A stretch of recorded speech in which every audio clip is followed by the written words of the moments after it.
Hello everyone, my name is Joshua Famore. Today I'm here with Brandton Schreiner. We are at WeWork and I invited him in to actually interview him and actually let you guys know what he's up to in life. So Brandton, introduce yourself and tell me what you are going and what you're doing.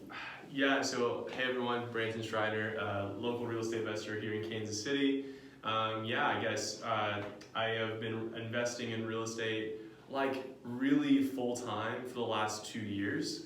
I got started in real estate back in 2015, and I consider myself a creative real estate entrepreneur.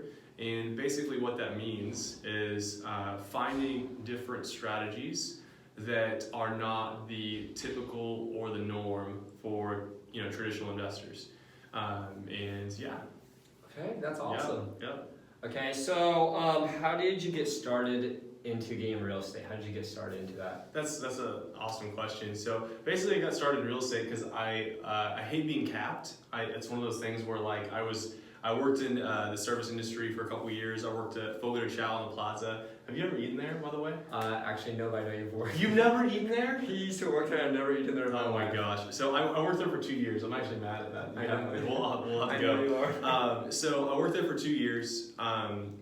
Got from 20 to 22, and I moved up pretty quickly in the company. I was actually traveling for the company. I was a corporate trainer. They flew me out to Denver, flew me out to Austin, Texas. And when I first met you, that's the first thing you told me what you did. Yeah. And then actually the first time I met you, I was working at Jack Stack. Oh, yeah. Sure. So all you barbecue lovers out there, I know what it's like, but hate to break it to you, Q39 is the best. So, anyways, it really is Q39. I'll try it one day. Have you been there? No. Dude, oh my god. I live in Kansas City and I apologize in advance. I live in everyone that Kansas he City, has but I been do there. not eat any barbecue. That's why he's friends with me, so I can help him. That's why I live in Hawaii. Yeah, well, dude, bless your heart. I am jealous of that. So I worked at fine dining for a couple years. Helped me learn a lot of customer service skills, connecting with people, handling various tasks. It was a really good experience. But I knew once I moved up to that other position, the corporate trainer, I knew I couldn't move up any farther besides being a manager, which means working 90-hour weeks, and you're making six figures, but they're soul crushing. I mean, you're not that people can't flourish in that career if they have grace for it. It's just for me and what I knew that the Lord had for me. It was difficult to see myself with that kind of future, and I'm really happy I didn't make that decision. So I always know any experienced investor, they would say find a mentor. Okay. Or find someone to emulate. You talk about this all the time, Josh. Find someone to emulate that is farther ahead of you, or that inspires you, and find out what they do and do it. And and that's what you see in every book you'll ever read. If there's one thing that people could take away, it's find someone that's doing it and take in their mindset, take in their approach, take in their drive. Why are they ambitious? Why are they hungry? Why are they driven? So who was the person that you wanted to emulate that got you into real estate? I think there's a couple people. I really looked up to one of my mentors and close friends. I'm sure maybe he'll watch this, but Cody Purcell. He was meeting me. The way I got started was I met him at a church group, basically. Cody Purcell, and I heard he was getting into real estate, and I was actually just looking for some personal mentorship. And as I was just hanging out with him, and just we were actually going into the Word together. He was telling me about his stuff in real estate. We were meeting at 4 a.m. at Waffle House. That's the only time you could meet. Right. 4 a.m. at Waffle House. Did I sleep in sometimes? Yes, I did. Was he still there waiting for me? Yes, he was. So, started doing that. Started hanging out with him. After that, I started doing just work for free, putting in drywall, putting in flooring, and then eventually when I got my real estate license, he offered me a job. Then I became, over a couple-year period, director of operations for over 200 properties, all around Kansas City, and I was managing, millions of dollars of real estate and overseeing almost every department in his company. And so that's how I got started in real estate. And that was my journey. Okay, so being into real estate at such a young age, how can you help people get into that? Because you are 25, 26? 26, yeah. Okay. And you started when? I started, great question. I started originally, my very first investment was July of 2015. I'll never forget it. That's the first time I put a down payment on a property with using no bank. And we'll go into that some other point on how I got involved in that. Right. But that was the first investment I made. Okay. But I never really started heavily investing in real estate until I consider 2 years ago, which is like February 2017, which I guess is kind of 2.5 years ago. Okay. And yeah, that's how I got started. Really was back in 2015. Cody Purcell, he helped mentor me and train me. And while I was doing the property management stuff, which no one wants to do, but that's the thing you have to do to take it to the next level. No one wants to pay the price. Yeah. Everyone wants a ticket to the dance, but no one wants to pay the price. And that was, for me, I knew that over time, I would learn so much. If you can go somewhere and get paid to learn, go and do it. Like that's the key. Find somewhere where you can get paid or an exchange rate to learn. And that's what I did. And so yeah, started investing in 2015, worked for a couple of years. Then I actually had my own assets, my own skill, my own understanding of how to acquire off-market deals, negotiate, and begin to scale up. So is that what you'd say how others should go approach that too, the same route, or how would you suggest, now that you've been in it for a while, for someone wanting to come into it, especially for the younger group, what's the best way to get into real estate? The best way to get into real estate, I think, that is probably honestly what most people know is wholesaling. I mean, it's a great way to have very little capital investment, Right. but to build up cash. And you learn a lot of the aspects of real estate while wholesaling. And it's very popular, very well known. That's a great place to start, but it does require a ton of knowledge. And there's a lot of things that can go wrong. There's a lot of people you can make very angry if you don't know what you're doing. Right. A great resource is Bigger Pockets. A lot of people know about that. You can follow them on YouTube or just Google Bigger Pockets. They're like a real estate social media. Deals are happening on there. There's tons of information, tons of blogs, tons of posts, tons of active investors on there, and a ton of people that'll help you out.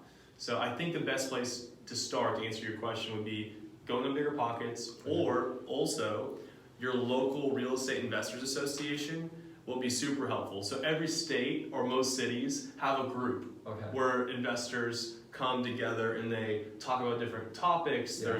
There's contractors there, there's title companies there, there's hard money, people that loan you money to fix up and flip houses, there's banks there that'll give you long-term money. So there's a lot of resources there. That's a really good place to start as well. Cool. Yeah. Thank you. Absolutely, dude. So the next question that I have for you is, are you working on any passion projects? Is there anything that you're putting into action right now? What is the thing that you're dreaming about, or what is the thing that's making your heart fiery? What are you running after at this moment? I think it's a twofold question, because I have some passion projects I'll tell you about specifically, but ultimately, why, like what fuels my passion? That's the most important thing, and it's my relationship with Jesus for sure. And then secondarily, like there's such opportunity out there that we have. First of all, being Americans, being born in America, you have the most incredible opportunity in the world. Yeah, my dad actually said that the other day. Did he really? Yeah, I was actually talking to my dad. I was getting ready to take him to the airport. He's like, Josh, think about it. The Lord put you in this position for you to live out your dreams and for you to go after things that you want. Why? Because He cares for you. Not saying that He doesn't care for everyone else, but He wanted you to be on this earth at this time frame for you could do this unique thing. Yeah. So yeah. Exactly, and I think that it's a perspective shift, like knowing that first of all, God wants you to succeed, but ultimately you can't lose. Like, you either win or you learn. I mean, that's the thing. You can lose money, but if the average millionaire goes bankrupt 4 times. I mean, that's a real thing. Google it. Like, the average millionaire goes bankrupt multiple times before they actually hit that kind of level or stage of understanding to where it doesn't happen anymore. But yeah, I would say the passion projects I'm working on, one of my big goals is to get to 30 investment properties, 30 units. How many do you have right now? I have 21 units right now. 9. And then I have 2 units I'm going to be closing on early October, which is exciting. And then, I'm looking at a 9-house package as well right now. Okay. So that bump you up to 30 right now? Yeah, and it's one of the goals, just so people know, they can look at my Instagram, which you'll find out where to find me here in a second. I had 11 properties at the beginning of the year, so I've scaled 10 more properties in 8 months. Okay. That's, most people are, they don't know how to do all the parts of the system or all the parts and components of the real estate transaction to leverage that kind of scalability, and we'll talk about that here more later on in future vlogs. But yeah, I mean, I put at the beginning of the year, Josh, I said that I want to have 30 properties by the end of the year, and I thought that was like an audacious. People, like, they won't tell you, but they thought I was crazy. Like, I thought I was crazy, but I'm really close. I'm like, it's not out of the question if I can land that 9-house package. I think obviously it's possible. I get 9 houses just like that. So I'll update you on that. So some passion projects I'm working on. I'm working on a duplex over on 61st and Paseo. I have 2 properties in historic Hyde Park I'm working on right now. You've probably seen them on once you follow me on Instagram. I know you've been over there shooting me while I'm in there. 3869 Charlotte, historic Hyde Park neighborhood. Really, like $500,000 houses around there. Pumped about that property. So I'm just really pumped. Those are my passion projects right now. Cool. So, historic houses, I'm just cleaning them out right now. I don't know if I'm going to keep one of them. I probably will just list it because I got a really good deal on it. And we'll go into the numbers at some point on the deal on that property. Those are my passion projects right now. Getting 30 properties. Once I get 30 properties, I'll probably look to start acquiring apartment buildings, those are my passion projects right now, Josh. Awesome. No, I love it. Yeah. So, to end this and to help people go forward with you, how can they find you on the internet or on your social medias? How can they find you? Like, do you have a website? Do you have social medias? Like, how can people stay connected?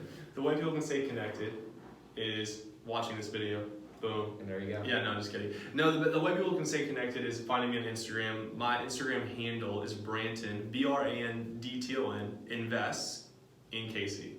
Brandton Invest Casey. In Brandton Invest Casey, yes, exactly. Okay. I might be changing my handle, so we'll see. I'm looking at Josh is a super talented videographer, and he's legit at branding. So we're gonna go through some probably branding. I mean, you're gonna help with the logo. We're gonna revamp his whole entire thing to make it more visually appealing and ready to push out his material and what he wants to do. So so the best place people can find me, and we're gonna begin to post these videos on YouTube, and I'm gonna be having weekly educational content, if not like multiple times a week. I'm gonna put a deal on the whiteboard and I'm gonna break it down, and I'm gonna hopefully show people that you too can be an everyday investor. That's my goal. Like, if you want to follow and just kind of see my journey, it's to show people anyone can do this. I'm you a couple years from now. There you go.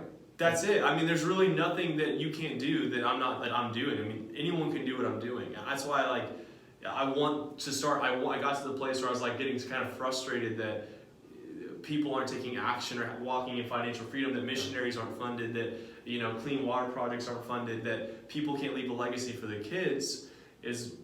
Anyone can do it, and that's why I want to help show people how to do it. I'm not a hype person. Right. I think me, I'm a pretty big goofball, but I'm really good with people, and I really love real estate, and I'm a straight shooter. So I want to show anyone to be an everyday investor. Cool. Yeah.